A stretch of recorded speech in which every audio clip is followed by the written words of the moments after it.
Selamat malam pemirsa, per 20 Maret yang akan datang pemerintah akan memberikan subsidi atau bantuan pemerintah untuk penjualan motor listrik sebesar 7 juta rupiah per unit serta insentif perpajakan bagi penjualan mobil listrik. Melalui kebijakan ini pemerintah berharap dan berupaya untuk mempercepat transisi penggunaan kendaraan listrik di Indonesia agar masyarakat mau menggunakan kendaraan yang ramah lingkungan.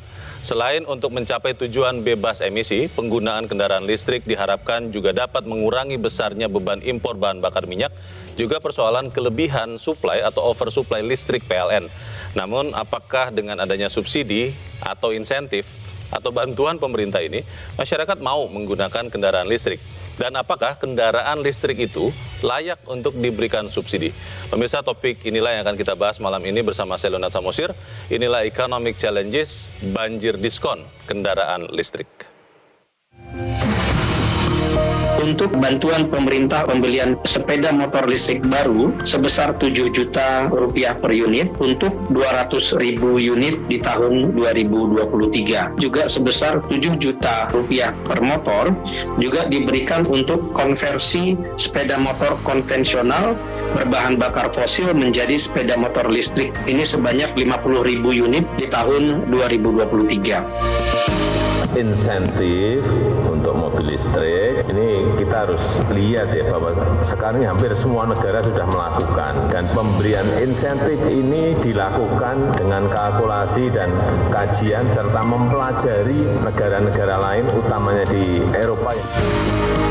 Presiden itu sudah memberikan arahan bahwa kita harus very kompetitif. Jadi kalau lawan kita katakanlah misalnya negara A ya memberikan 100, kalau perlu kita kasih 110. Saat ini negara-negara lain termasuk negara-negara tetangga kita mendorong adopsi KBLBB dengan berbagai insentif yang kita tidak menggunakan insentif tapi menggunakan istilah bantuan negara. Saya juga ingin menyampaikan bahwa kita akan mulai melakukannya efektif nanti di 20 Maret.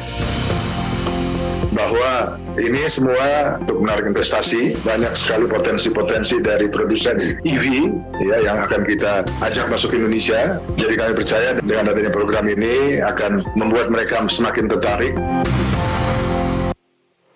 Dan pemirsa, malam ini telah hadir bersama kita 4 orang narasumber, 3 orang hadir secara fisik di Studio 3 Metro TV dan 1 orang bergabung lewat sambungan Zoom. Yang pertama adalah Deputi Bidang Koordinasi Infrastruktur dan Transportasi, Kementerian Koordinator Maritim dan Investasi, Rahmat Kaimudin. Pak Rahmat, selamat malam. Malam. Kemudian juga telah hadir Wakil Ketua Umum Periklindo. Periklindo adalah Asosiasi Produsen Kendaraan Listrik Indonesia, Ahmad Rofiki. Pak Fikri, selamat malam. Selamat malam, Mas Leo. Juga telah hadir peneliti Indef, Abra Talatov. Mas Abra, selamat malam. Selamat malam, Mas Leo. Dan juga telah hadir bersama kita lewat sambungan Zoom, pakar transportasi dari Masyarakat Transportasi Indonesia atau MTI, Joko Setiowarno. Pak Joko, selamat malam. Selamat malam, Mas Jo. Ya, terima kasih sudah menyempatkan bergabung lewat Zoom. Saya ingin langsung bertanya ke Pak Rahmat dulu. Pak Rahmat, kemarin ya hari Senin diumumkan besaran, tadi kalau saya mengutip apa yang dikatakan Menko Marves, bantuan negara. Tapi tadi Pak Rahmat sebelum ini mengatakan bantuan pemerintah, apapun namanya, itu dikatakan subsidi 7 juta untuk motor listrik dan untuk mobil listrik PPN. Boleh diperjelas Pak, untuk yang mobil listrik ini seperti apa? Jadi saat ini untuk yang motor listrik tadi sudah disampaikan, jadi kita akan memberikan bantuan agar calon pembeli motor yang baru itu mendapatkan bisa mengurangi harganya sebesar 7 juta, dan juga buat teman-teman yang ingin mengkonversi motor listriknya, motor ICE-nya menjadi motor listrik, bensinnya ya, motor bensin itu menjadi EV, itu akan juga dibantu sebesar 7 juta. Nah, untuk mobil sendiri tadi sudah sampaikan ada rencana juga untuk melakukan bantuan serupa, tapi nanti teknisnya akan kita comeback gitu, karena masih saat ini masih ada sedikit proses yang harus dilakukan. Jadi nanti yang dianggarkan Pak, ini penting juga untuk anggaran, itu berapa rupiah baik untuk motor, mobil, juga untuk bis ya kalau tidak saya, listrik? Jadi untuk motor, karena ini bentuknya lebih ke cash ya, itu 200.000 untuk tahun ini ya, 200.000 untuk motor baru. 200.000 unit motor baru? Motor baru, Okay. 50.000 untuk yang konversi, retrofit, berarti 250.000 kali 7, itu 1,75 T ya. untuk tahun ini. Nah, untuk yang nanti yang roda 4, mungkin termasuk juga commercial vehicles, ini bisa jadi bentuknya fiscal insentif tapi bukan cash out gitu. Jadi pemotongan pajak. Bisa jadi seperti itu. Jadi nanti again kita akan coba we'll get back to you on the details ya. Total jadi kurang lebih berapa Pak untuk motor, Saat mobil ini yang dan bisa saya bilang 1,75. baru motor itu ya? Karena tadi untuk mobil masih sedang dibicarakan. Ya. Tapi kan tanggal 20 Maret tidak lama lagi nih Pak, hanya Betul. sekitar 13 hari, 14 hari, itu akan keluar kepastian untuk mobil kapan Pak? Insya Allah kita keluarin pas sebelum tanggal 20. Dalam waktu cepat. Ya. Penetapan subsidi ini kan sesuatu yang diharapkan bisa mendorong penggunaan kendaraan listrik, Pak Rahmat. Tapi kriteria penerimanya Pak, itu siapa ya untuk terutama motor dulu deh, karena sudah dipastikan. Iya. Jadi mungkin pertama kita cerita filosofinya dulu. Iya. Ya, jadi ini bukanlah tujuan kita kan sebenarnya adalah beberapa hal ya. Pertama, kita harus melihat ini sebagai peluang untuk melakukan transformasi industri, Pak. Jadi kalau kita lihat industri otomotif kita itu sangat penting saat ini di Indonesia. Oke. It's a big part of GDP, mempekerjakan banyak orang dan sebagainya. Tapi saat ini industri yang ada di Indonesia itu adalah industri yang berdasarkan motor bakar, ICE ya. Yang kita lihat yang diproduksi Indonesia Yang bahan bakar bensin lah, sederhananya begitu ya. Fosil ya. Oke, Bahan bakar BBM fosil. Sehingga, nah sementara kalau kita lihat tren di luar sana, di berbagai negara, kalau misalnya kita ambil satu contoh negara yang cukup maju EV-nya ya, di Cina. Ada proyeksi bahwa tahun 2030 itu akan lebih banyak motor kendaraan EV yang dijual daripada yang ICE. Oh, 2030? 2030. Di Itu Cina sisa ya, 7 di tahun Tiongkok. lagi kan. Oke.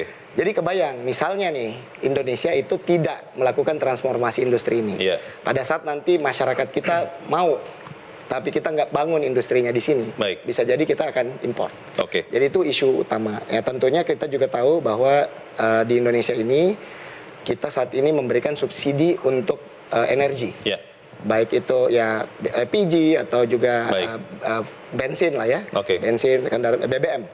Nah, kalau misalnya kendaraannya terus bertumbuh sesuai jalannya ekonomi, tapi kita nggak melakukan transformasi ke EV, itu pasti akan nambah terus. Baik.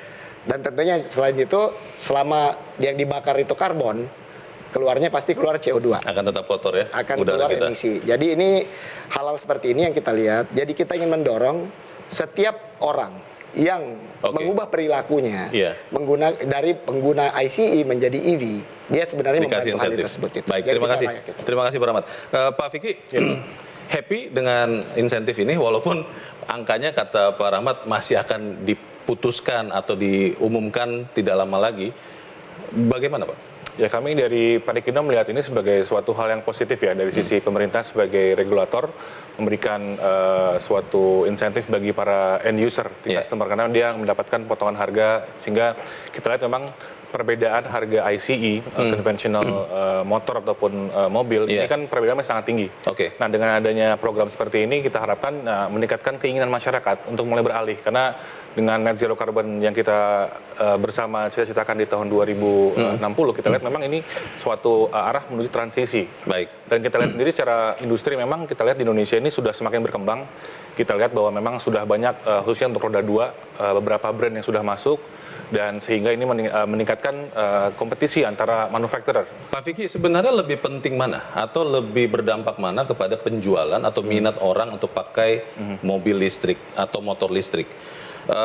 Insentif seperti yang dikeluarkan pemerintah atau infrastrukturnya diperbanyak, kalau bahasa sederhananya tempat nge-charge-nya lebih banyak, atau yang mana sebetulnya? Ini kan insentifnya juga kalau dihitung-hitung disebut-sebut konon katanya adalah mengurangi sekitar 10% pajak. Kalau satu merek mobil yang disubsidi itu 800 juta harganya, 10% dikurangi hanya 80 juta, kan masih 720 juta juga. Bagaimana Pak? Kita lihat memang ini kan kita berbicara dengan mobil listrik, ini kita berbicara ekosistem. Salah satunya dari sisi pemerintah sebagai regulator dan juga dari sisi hulu ke hilir. Let's say tadi yang sudah Mas Lilo jelaskan mengenai misalkan bagaimana kita membuat mobil ini harganya lebih terjangkau. Dan ini pemerintah juga semangatnya sangat tinggi kita lihat ya dengan untuk yang khusus baterai, dengan adanya rencana untuk di IBC akan segera memproduksi baterai dalam negeri, ini juga akan menjadi salah satu faktor pemicu untuk produksinya menjadi lebih terjangkau dari sisi baterai, karena so far ini yang menjadi komponen harga terbesar dari pembuatan mobil ataupun motor listrik. Untuk stok mobilnya sendiri ya, ini saya harus sebut merek ya, karena ada Wuling dan Hyundai Ioniq yang disubsidi atau dibantu negara kalau meminjam istilah Pak Luhut. Itu sekarang indennya berapa lama? Kalau dari beberapa teman-teman kita ini memang kita lihat sudah ada yang bisa sampai 6 bulan ataupun ada yang setahun, karena ini tergantung nanti dari antrian. Ini mewujudkan bahwa kita bisa lihat ya, ini adalah suatu pengguna ini, masyarakat kita sangat menginginkan untuk transisi. Paling cepat berapa lama Pak bisa dapat mobilnya? Ya, it depends on the production, Mas. Jadi kita lihat memang ini kan mereka tergantung dari supply chain. Berapa bulan atau berapa tahun? Itu tergantung dari brandnya. Kita tidak bisa... Kalau saya beli hari ini, besok saya dapat mobilnya bisa? Tampaknya tidak. Brand yang manapun yang paling banyak ada itu? Yang paling banyak ada kita lihat itu juga karena semangatnya sangat tinggi nih. Kita lihat memang angka penjualannya minatnya sangat tinggi. Minatnya sangat tinggi. Stoknya masih rendah dan walaupun dengan harga yang sekarang itu sudah lihat antusiasme masyarakat sudah terlihat ya. Oke, Mas Abra, ini berita bagus sekali sebetulnya untuk mendukung industri kendaraan listrik. Tapi kalau melihat substansi dari subsidi, umumnya kan diberikan kepada orang yang kurang mampu. Ini kan diberikan kepada orang yang mampu beli mobil, kalau mobil ya, yang harganya 200 sampai 800 juta, untuk motor yang harganya berapa, sekitar 20-25 juta, artinya kan bukan orang yang tidak mampu. Ini tepat atau tidak kalau menurut Anda? Jadi memang kembali lagi pertanyaan dasar, motif kalau tadi disebutkan Pak Rahmat, filosofi, ini juga kita harus jelas juga. Apakah ini kebijakan insentif atau subsidi ini memang mendorong dari demand dari sisi masyarakat atau dari sisi supply-nya supaya meyakinkan investor untuk bisa membangun industri kendaraan listrik ini. Nah, kalau kita bicara urgensi ya, sebetulnya kalau menurut pandangan saya ya, sebetulnya dari selama ini perjalanan pemerintah dalam mendorong ekosistem kendaraan listrik ini kan sudah dimulai sejak lama gitu. Dari 2019 pemerintah sudah mengeluarkan Perpres nomor 55 tahun 2019 untuk percepatan kendaraan listrik. Dan sebetulnya juga insentif berupa perpajakan ataupun fiskal sudah dikeluarkan. Gitu, baik itu bea masuk, kemudian juga